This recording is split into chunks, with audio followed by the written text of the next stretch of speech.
ఇది గొప్ప జాతకం. కోటికి ఒక్కరికి మాత్రమే ఈ జాతకం ఉంటుంది. ఇతని ఆయుష్ ఉచ్చస్థానంలో ఉంది. ప్రభుత్వ లెక్కల ప్రకారం 116 ఏళ్ళు దాటి ఎవరు జీవించలేదని చెప్తున్నాయి. హిమాలయ పర్వతాల దగ్గరికి వెళ్లి గుహల్లో చూస్తే 200 ఏళ్ల పైబడి జీవిస్తున్న వాళ్ళు కూడా ఉంటారు. చిటిక శబ్దం వింటే కపాలం పగిలిపోతుందని ఎవరికంటా పడకుండా ఏకాంతంగా సమాధిలో ఉంటారు. గాలిని ఆహారంగా తీసుకుంటూ మలమూత్ర విసర్జన చెయ్యకుండా జీవిస్తూ ఉంటాడు. ఇలాంటి వాళ్లకు మరణమంటూ సంభవిస్తే అది ప్రకృతి మూలంగానే. నా సందేహాన్ని నివృత్తి చేశారు. ఆ జాతకం ఎవరిదో తెలుసా? ఎవరిది? నాగభైరవ రాజశేఖర.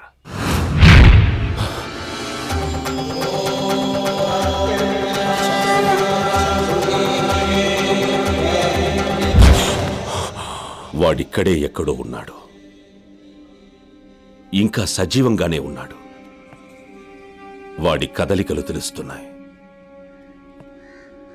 వాడెక్కడున్నాడు మీరు కనిపెట్టాలి. అప్పుడే ఈ కుటుంబం కష్టాల్లోంచి బయటపడుతుంది. ప్రయత్నిస్తాను సిద్ధాంతి గారు.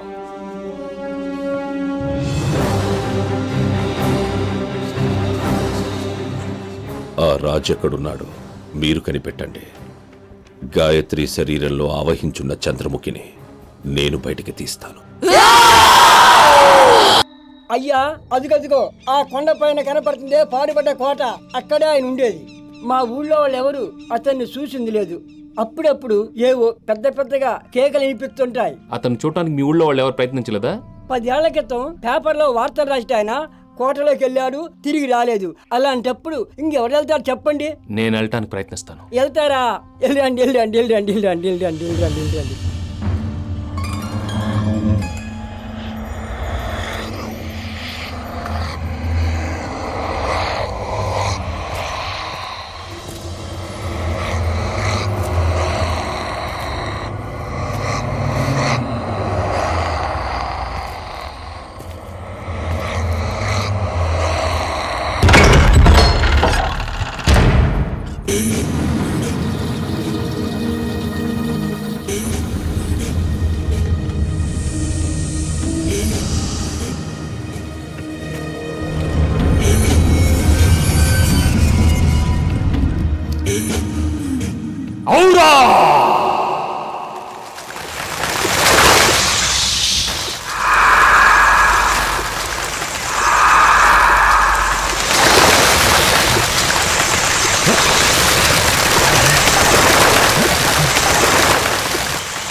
వెళ్ళిపో మా గజతం గజతం వెళ్ళు వెళ్ళు.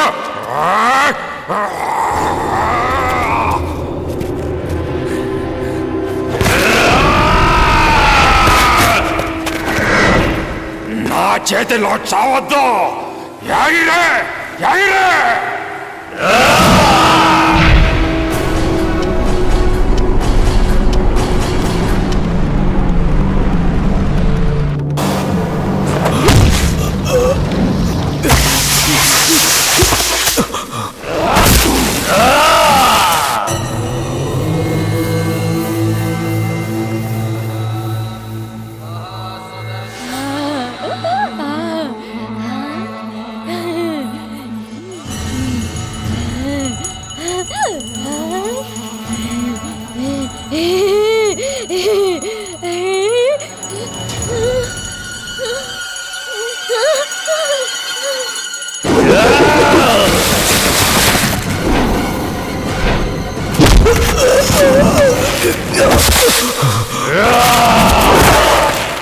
గాయత్రిని అక్కడ కూర్చోబెట్టండి.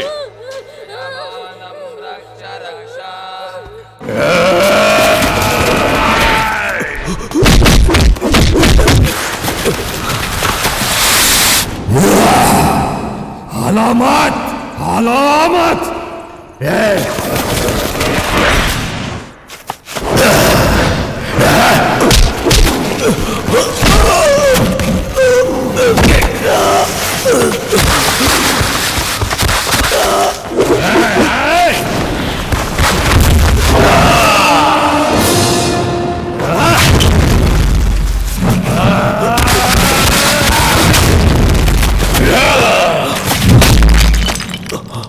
ఎవరు నువ్వు? ఎవరు నువ్వు? చెప్పు.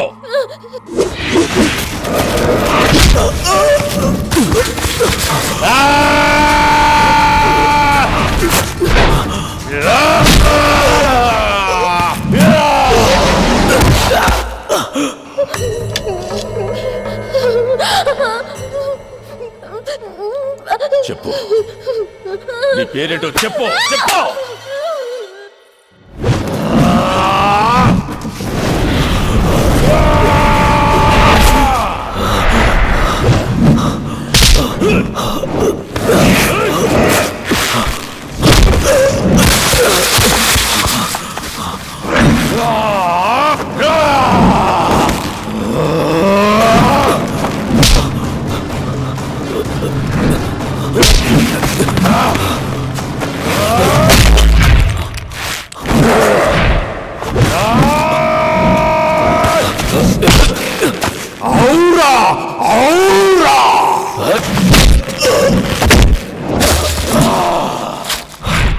చెప్పు, మర్యాదగా చెప్పు.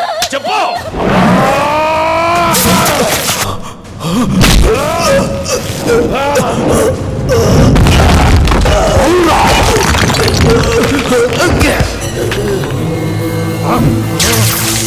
చెప్తావా లేదా? చెప్పు, నీ పేరేంటో చెప్పు.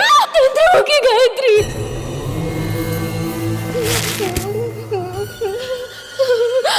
చంద్రముఖి గాయత్రి.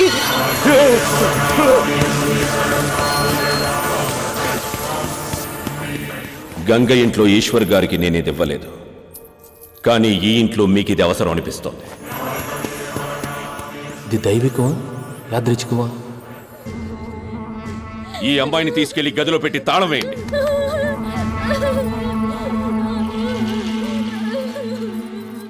నా మీద నమ్మకం లేదా? ఆ, ఉంది. కానీ నా అనుమానం తీర్చుకోవడానికి నాకు ఒక్క అవకాశం అండి please.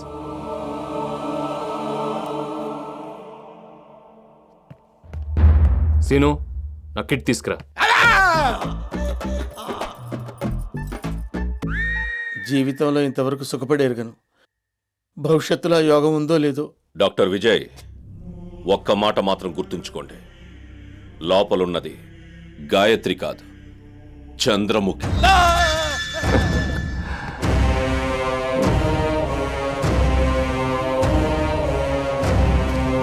Sir sir sir sir మీకు దండం పెడతారు సార్. మీరు మనుషుల్ని బాగు చేయగలరు కానీ దెయ్యాలను బాగు చేయలేరు కదా సార్. ఆ పనేదో జుట్టోడికి వదిలేద్దాం సార్. సార్ ఇప్పుడు ఆ దెయ్యాలతో డాన్స్ చేయడం మనకు అవసరమా సార్? తప్పదనుకుంటే మీరు లోపలికి వెళ్ళండి సార్. మీకేమైనా జరిగితే చెప్పడానికి నేను బయట ఉండాలి కదా సార్. அக்கா நான் கொண்டு போய் தெரியாது. என் டாக்டர் இல்ல அக்கா, என் நர்ஸ், மேல் நர்ஸ் அக்கா. உனக்கு யாராவது பிடிக்கிறவனா அந்த டாக்டரை பிடி அக்கா. என்ன விட்டுரு அக்கா, ப்ளீஸ் அக்கா, என்ன விட்டுரு அக்கா. நீ தண்டு படுத்துற அக்கா. நான் பேசுறது அக்கா அர்த்தமாச்சு. அப்பப்போ தமிழ் படம் பாக்குறது ரொம்ப நல்லதா போச்சு. அப்பா అక్కా చేయి పట్టుకో. అలాగే. నాది కాదు, గాయత్రిది. నేను పరాయి స్త్రీలను పట్టుకోను. అయితే ఇంజెక్షన్ నీకు ఇవ్వాల్సి వస్తుంది. దీనికంటే అదే బెటర్. అక్క అక్క అక్క అక్క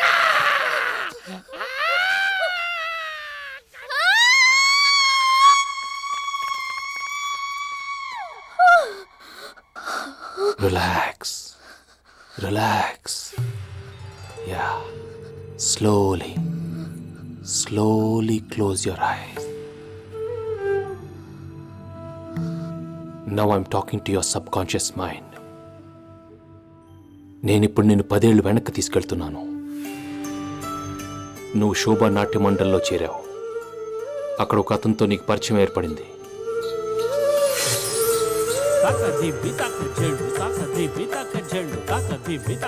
అది ప్రేమగా మారింది. అవునా? ఆ తర్వాత నువ్వు అతన్ని పెళ్లి చేసుకున్నావు. అతని పేరేంటో చెప్పు. నివాస్. గుడ్. ఒక డాన్స్ కాంపిటీషన్ లో చంద్రముఖి చిత్రపటం నీకు బహుమానంగా వచ్చింది. మోగిను నాదం చెలరేగి పాదం హృదయ వినోదం ఇది నా పదం. జ్ఞాపకం ఉందా?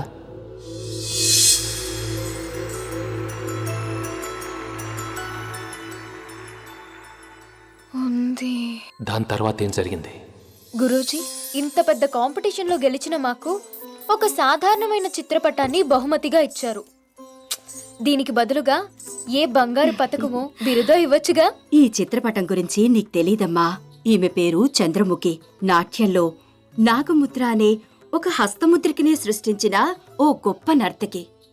నువ్వు కోరుకుంటున్న ఆ బంగారు పతకాలు బిరుదుల కంటే ఈ చిత్రపటం చాలా విలువైందమ్మా.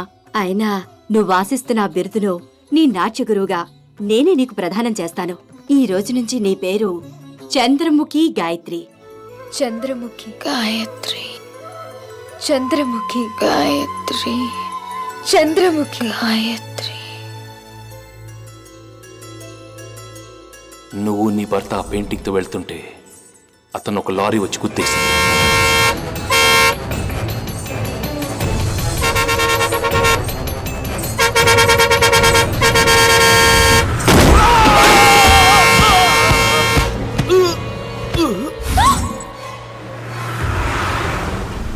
నీ కళ్ళ ముందు నీ భర్త చనిపోగానే నువ్వు తెల్లపోయావు. అసలు ఆ సంఘటన జరిగిందో లేదో అన్న అయోమయంలో పడ్డావు. ప్రాణం కంటే ఎక్కువగా ప్రేమించి పెళ్లి చేసుకున్నవాడు చచ్చిపోతే ఒక్క కన్నీటి బొట్టు రాల్చలేదని నీ భర్త ఆత్మ ఘోషిస్తుంది. నా కోసం కన్నీళ్లు పెట్టు అని ఆక్రోశిస్తుంది. కడుపులో ఉన్న కన్నీళ్లన్నీ బయటకొచ్చేదాకేడ్చే. నీ మనసులో గడ్డగట్టుకుపోయిన దుఃఖం మొత్తం కన్నీటిగా కరిగిపోయేదాకా ఏడ్చేసేయి. Come on, cry cry, let it out, cry, ఏడ్చేసేయి.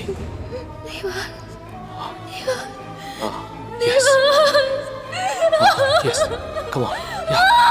Yes, cry.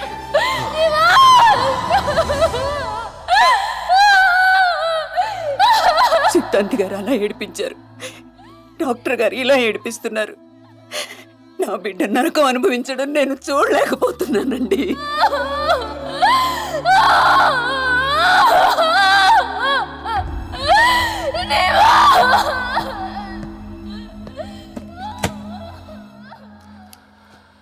ఏమైంది డాక్టర్? ఎందుకలా ఏడుస్తుంది? ఏడవని ఏడవని, ఇంకాసేపట్లో తన వాళ్ళందరిని గుర్తుపడుతుంది. She'll be all right. Doctor, ఈ ఇంట్లోకి వచ్చేటప్పుడు భయంతో వచ్చాను, కానీ ఈ గదిలో నుంచి వెళుతున్నప్పుడు గర్వంగా వెళ్తున్నాను.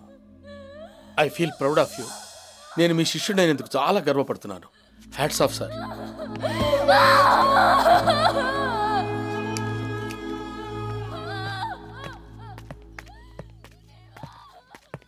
డాక్టర్ గారు, గాయత్రి ఎందుకు అలా ఏడుస్తోంది? మీ అమ్మాయికి పిచ్చి నయం అయిపోయింది.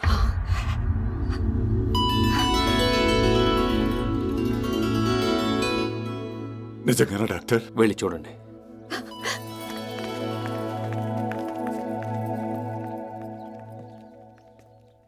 క్షమించండి సిద్ధాంత్ గారు, మిమ్మల్ని అవమానించడానికి ఇలా చేయలేదు. పెళ్లి చేసుకున్నవాడు కళ్ల ముందు చనిపోయిన మరుక్షణమే గాయత్రి మైండ్ బ్లాక్ అయింది. ఏడవకుండా కన్నీళ్లు గడ్డకట్టుకుపోయాయి. ఇప్పుడు తను తీరా ఏడుస్తుంది. ఇన్ని రోజులు ఆ అమ్మాయి బ్రతుకుందంటే వాళ్ళు చేసిన పూజలే. Now she's perfectly all right.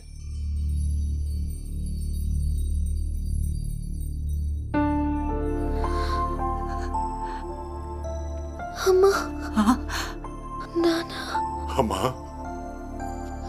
Gayatri,